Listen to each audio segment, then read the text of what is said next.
Hello दोस्तों, जय हिंद। स्वागत है आपका अपने YouTube channel study with concept पर। तो आज हम पढ़ने वाले हैं संधि। हिंदी व्याकरण का यह चैप्टर संधि, जो कि हर एग्जाम में एकदम समझ लीजिए कि पूछा जाता है। आइए हम इसको आज पढ़ने वाले हैं।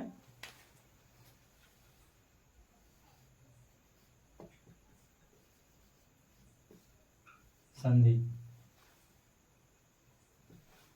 चलिए दोस्तों, तो आइए हम पहले संधि की परिभाषा देखते हैं। किन्हीं दो वर्णों के मेल से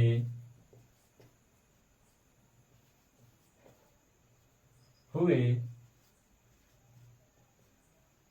परिवर्तन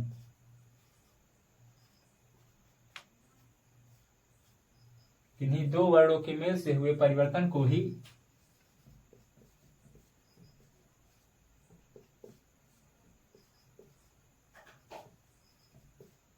संधि कहते हैं।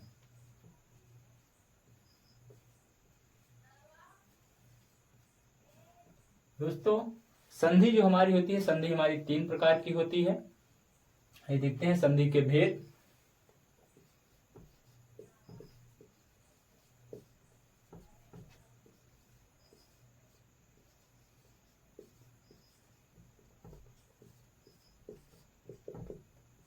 दोस्तों, संधि हमारी 3 प्रकार की होती है। पहली हमारी होती है संधि।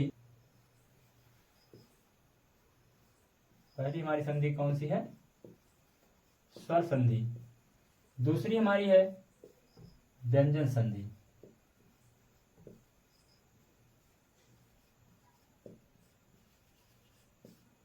और तीसरी हमारी होती है विसर्ग संधि।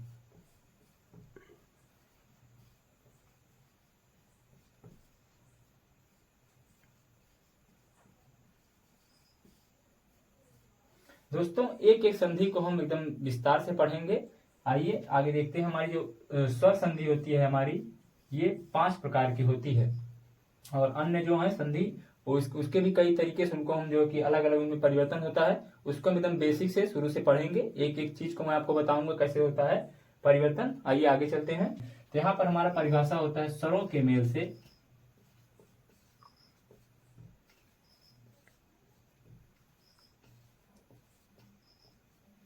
स्वरों के मेल से उत्पन्न विकार को स्वर संधि कहते हैं।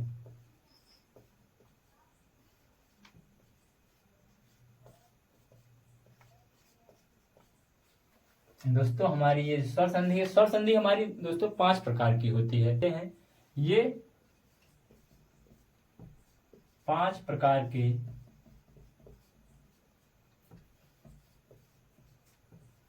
होते हैं। ये 5 प्रकार के होते हैं। तो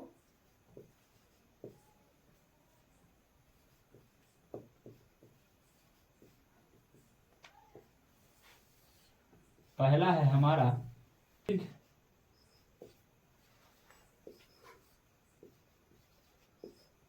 स्वर संधि। दूसरा है वृद्धि स्वर संधि।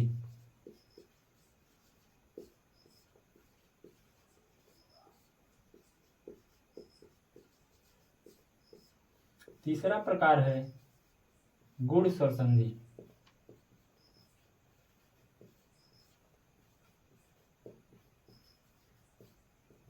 चौथा है हमारा यड़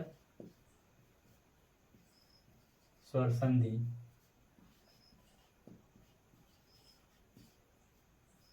और 5वां हमारा है अयादि स्वर संधि।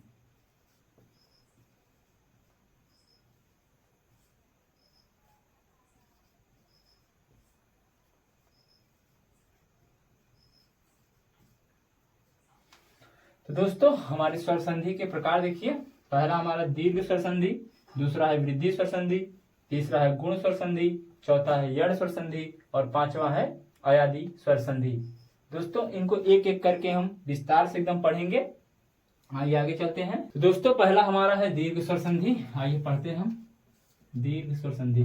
स्वर संधि को पढ़ने से पहले हमें स्वरों का ज्ञान होना आवश्यक है। स्वर हमें अच्छे से आने चाहिए, कौन सा स्वर होता है, दीर्घ स्वर, ह्रस्व स्वर कौन से होते हैं, ह्रस्व स्वर। आइए उनको पहले हम जान लेते हैं। तो दोस्तों हमारे जो स्वर होते हैं वो 11 होते हैं और 2 इसमें विसर्ग होते हैं।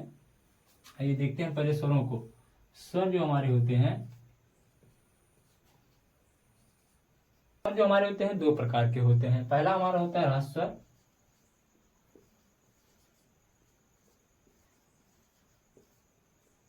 और दूसरा हमारा जो होता है दीर्घ स्वर। हमारा जो ह्रस्व स्वर होता है इसके अंतर्गत हमारा आता है आ, छोटी ई और उ। ये 3 जो हमारे हैं ये ह्रस्व स्वर के अंतर्गत आते हैं और बाकी जो भी बचते हैं वो हमारे दीर्घ स्वर के अंतर्गत आ जाते हैं। जैसे कि इसमें आता है बड़ा आ,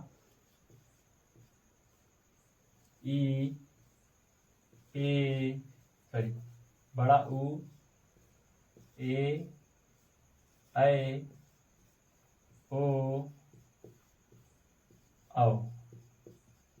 दोस्तों इसके अंदर ये आता है, मैंने जो बताया अन और आहा, ये दोनों हमारे जो होते हैं ये विसर्ग होते हैं।